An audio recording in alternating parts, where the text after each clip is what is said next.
Gargalha, ri, num riso de tormenta, como um palhaço que, desengonçado, nervoso, ri.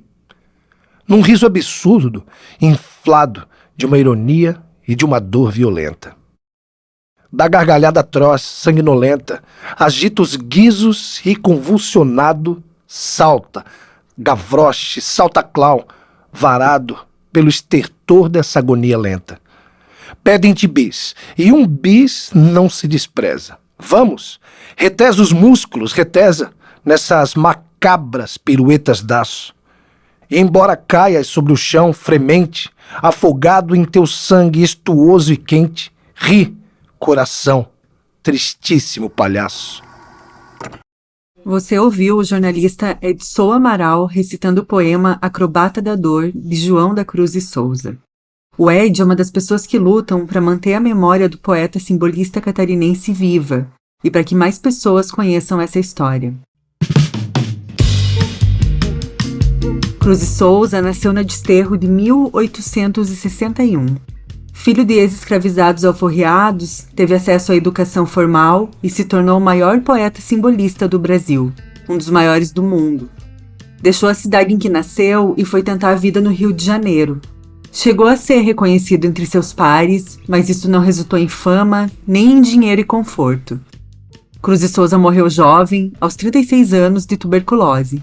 Seu corpo foi transportado em um vagão de trem destinado ao transporte de animais. Hoje, no centro de Floripa, um palácio leva o nome do poeta e guarda sua memória. E um mural de 900 metros, feito pelo artista Rodrigo Riso, estampa no coração da cidade o rosto do homem negro de vasto bigode e jeito sério, que é considerado um gênio.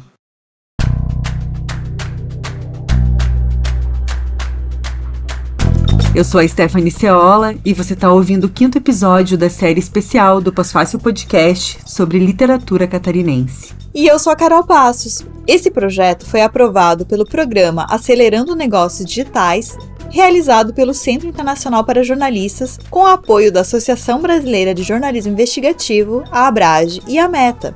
O projeto conta com a parceria das empresas catarinenses Traço Design e da Livros e Livros. Temos o apoio ainda das pessoas que nos ouvem, acreditam e contribuem financeiramente desde as primeiras temporadas do Pós-Fácil. Nesse episódio, você vai saber como a poesia de Cruz e Souza sobrevive, desde o simbolismo até o slam.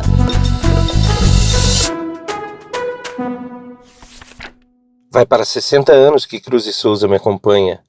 Com o passar do tempo, cada vez ele me diz mais. A longa convivência só fez com que o conhecesse melhor e melhor pudesse aquilatar de sua trajetória, tão sofrida e tão rica em ensinamentos.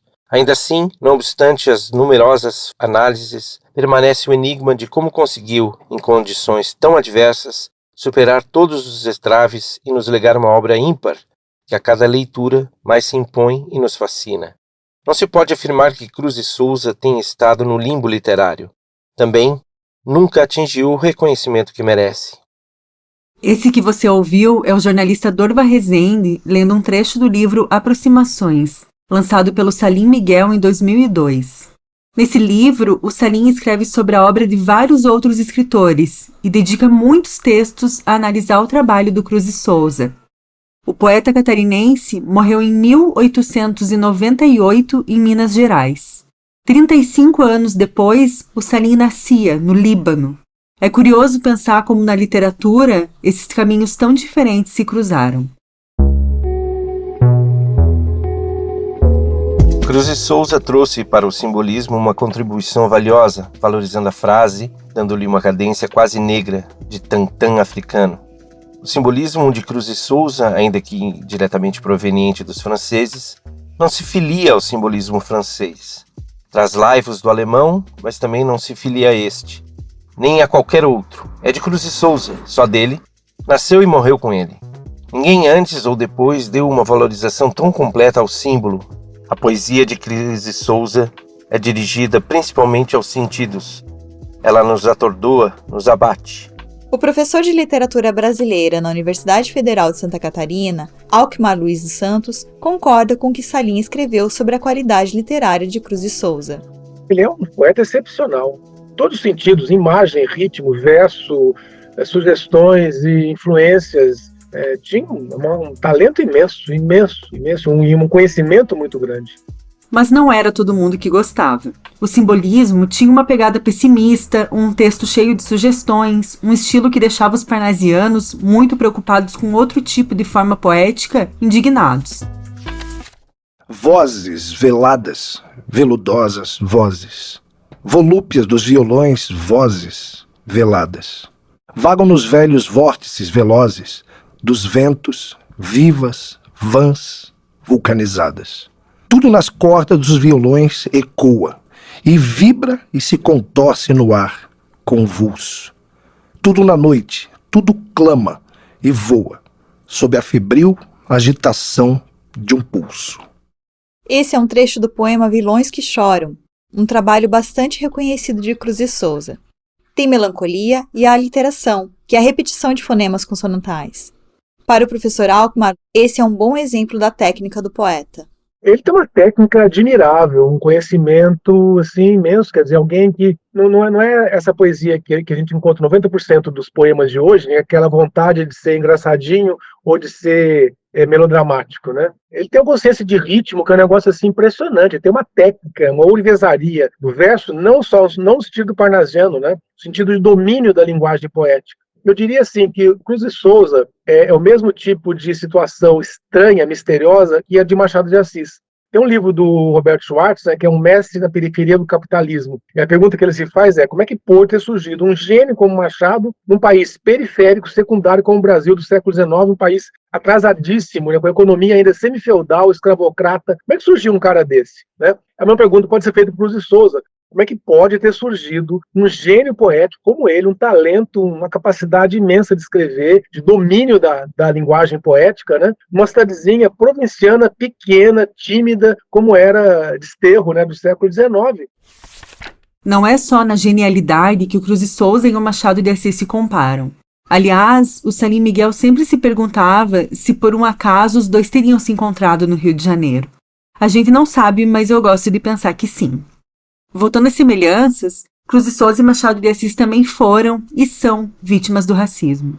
E agora é claro que vai jogar um papel determinante aí o racismo, né? É evidente, né? E vem incomodar muito, certamente, um negro que era tão bom fazendo aquilo, né? Quando o Machado de Assis morreu, acho que foi o Aripe Júnior que falou, né? Morreu esse grande mulato, não sei o quê. O Joaquim Nabuco ficou pau da vida, dizendo assim, Machado era branco, né? Era uma alma helênica, não sei o quê. Quer dizer, olha o absurdo da situação. Não, Machado de Assis não era branco. Estamos em 2023 e é preciso que se repita isso. E assim como Machado, Cruz e Souza também inspirou e continua inspirando gerações de poetas dos grandes salões e da academia até a periferia. O simbolismo, né, não só Cruz e Souza, Cruz e Souza sim, mas outros também, tiveram um papel muito importante na poesia de 28, 30 em diante. Né? Aquele grupo católico, né, ligado ao Centro Dom Vital, né, que eles publicaram a revista Festa, né, houve muita influência dos simbolistas, na Cecília Meirelles, né, na primeira parte da obra do Vinícius de Moraes, no Augusto Frederico Schmidt, quem mais? No Jorge Lima, no Murilo Mendes, né? Dos anos 20 do século passado para cá, Cruz e Souza e sua poesia continuam vivos. A Desterro, em que ele nasceu, se tornou Florianópolis. Aqui tem rua, tem escola e tem palácio com o nome dele. E tem também um grupo de poetas que entoam o nome do homem em encontros pelas ruas da cidade, onde a voz ecoa e o grito ousa, Islã Cruz e Souza. Tá faltando sapiência, pensa. Foco no lucro, parece não ter consciência desse ato desumano que escraviza tanta gente, mano. Não sou capaz de admitir tanta desigualdade que meu povo sofre por aqui. Mas não vou me redimir, vou lutar. Sou mais um filho de zumbi, mais um panther abolado. Vou vingar cada ancestral que pelo senhor de engenho foi escravizado. Essa é por cada preto que foi discriminado, limitado de sonhar. Sua realidade tão hard, tem que ser forte pra aguentar. Queria ver vocês no meu lugar, diante de tanta dificuldade. Não matutariam 2 vezes antes de traficar, então pare de me julgar. O mundo dá voltas, não é eu que vou cobrar. Cuidado com o karma. Poesia, poesia, poesia de responsa, Islã! Cruz de Souza! Islã! Cruz de Souza! A Chayane Guterres é poeta e uma das coordenadoras do Islã Cruz e Souza. Ela é super envolvida com essa cena e conta como o grupo começou. pertinho da UFSC, entre a academia e o morro. E o slam, o Cruz de Souza, ele surge pra ser na Praça do Pida. Porque a gente não queria fazer dentro da UFSC, mas achava que era um território que era disputável. E a Praça do Pida pra nós era tipo, o auge. Por quê? Porque é um território extremamente de disputa. Porque do lado tem a Universidade Federal, pra cima tem os morros e do lado tem a polícia, né? Então a gente vai disputar esse território. A gente surge com esse anseio, né? Só que no decorrer da jornada, a gente acabou se tornando um slam itinerante. Porque era isso, a gente estava na LESC, a gente estava na Câmara, a gente estava no terreiro, a gente já fez edição em terreiro, a gente já fez edição no Montserrat, a gente já acabou fazendo edição em quase toda a ilha. Acho que a gente não fez ainda edição no norte da ilha, mas o resto a gente acabou indo, fazendo a slam na Tapera, em tudo quanto é lugar, assim, né? E daí a gente hoje é um slam itinerante, assim, a gente resolveu assumir o que já estava explícito, assim, né? O que ainda não está explícito é o que é slam. Eles se chamam de poetas e nesses encontros recitam suas poesias e recebem notas por elas. É tipo uma batalha, mas não é bem isso. Eu pedi pra Chay explicar melhor como funciona. É que assim, o slam também é uma batalha. Tá. Né? O slam, ele é uma batalha, só que é uma batalha por chaves. Parecido com a batalha de rap, mas não muito. Porque a batalha de rap, geralmente, 2 confrontos na hora, né? Quando tu vai entrar numa batalha de slam, tu vai entrar, tipo, se for uma primeira chave, ela pode ter até 16 poetas numa primeira chave. Então, tu vai estar batalhando com 16 poetas. Como é que é a configuração? Daí é por nota. Se escolhe de 3 a 5 jurados, que eles vão dar as notas pra ti de 0 a 10. Geralmente, a gente pede pra estar acima de 8, 9, quebrados. Mas é isso, assim. E o slam, ele é sempre poesias autorais. Tu não pode colar plágio, tu não pode dançar, tu não pode usar adereço cênico, tu não pode tocar, não pode ser voz de violão. Então, tipo, é a tua performance, é o que tu tá sentindo, é o teu corpo, a tua voz e o que tu quer dizer, assim. Então, tu tem até 13 minutos pra poder recitar a poesia que tu vai recitar, assim. Então, por isso que ele é uma batalha. E geralmente, para os jurados, a gente sempre passa que não é ortografia que é julgada. Não é em partes é a oratória, mas não necessariamente. Porque tem poetas que vêm só lendo a poesia que ele está lendo e todo mundo entendeu o que ele está falando, e, enfim. E já tem poetas que tem performance, que se joga no chão, que se rasga inteiro, porque já entendeu a cena do slam. Então, tipo, é poesia em estado puro, bruto. A Chay recitou pra gente o primeiro trabalho que fez. Sempre fomos reis e rainhas. Eles que nos mataram, nos roubaram, nos calaram, nos humilharam, nos expulsaram. Roubaram nossa coroa à força. Nos retiraram do nosso lugar. Eles têm medo que tomamos consciência de tudo isso. O processo continua. E a tentativa de não permitirmos que lutamos e tomamos o nosso lugar de volta. A prática de silenciamento se ajusta com o tempo. Mas quando você me pergunta quem você pensa que é, eu respondo rainha. Tem a alma do Cruz de Souza, né? Não é por acaso que ele foi escolhido para dar nome ao grupo. Eu sou militante do movimento negro, né? Então eu acho que já veio por aí. Então a gente entender que o Cruz de Souza sempre foi um poeta. E eu conhecendo um pouco mais a história do Cruz de Souza, a gente entendeu que o Cruz de Souza, o racismo é tão forte que Santa Catarina nunca reconheceu o Cruz de Souza, né? Santa Catarina só vai reconhecer o Cruz de Souza, a figura que ele é hoje, por conta de muita luta do movimento negro. Porque ele foi reconhecido no Rio de Janeiro, mas nunca em Santa Catarina, né? Então, tipo, teve que vir muito esforço do movimento negro para dizer: tá, a gente tem esse poeta, por que o Franklin Cascais é reconhecido por sua obra e o Cruz de Souza não? Né? Então, tipo, eu acho que também é reivindicar essas memórias, assim, né? De, tipo, a gente teve um homem negro que fez parte da história e que esse Estado não reconhece. E olha só, o Salim Miguel pensava a mesma coisa. E o poeta, como se não lhe bastassem os desgostos, os vexames que sofre por causa dos preconceitos de cor, por causa da doença própria, tem ainda as doenças da família, a morte de todos os seus, e o desprezo da crítica que não lhe reconhece o valor, que olha com pouco caso para sua obra. É amarga, em verdade, a vida do poeta. E todo esse amargor se reflete em seus versos. É com esse diálogo improvável entre Cruz de Souza, Salim Miguel, Alquimar dos Santos e Chayane Guterres que a gente reverencia nosso grande poeta e encerra esse episódio.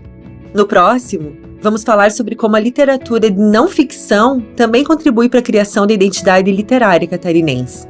Não que houvesse muita ficção nas obras do Cruz e Souza, do Salim, da Chay e dos outros autores e autoras dos quais falamos até agora.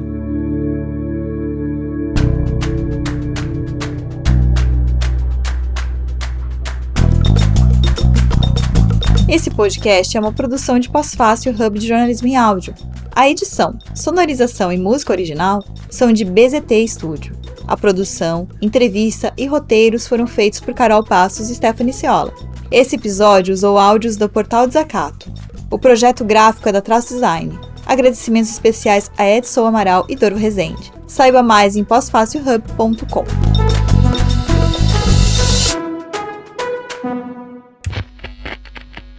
Esse podcast foi editado pela BZT e produzido por Pós-Fácil.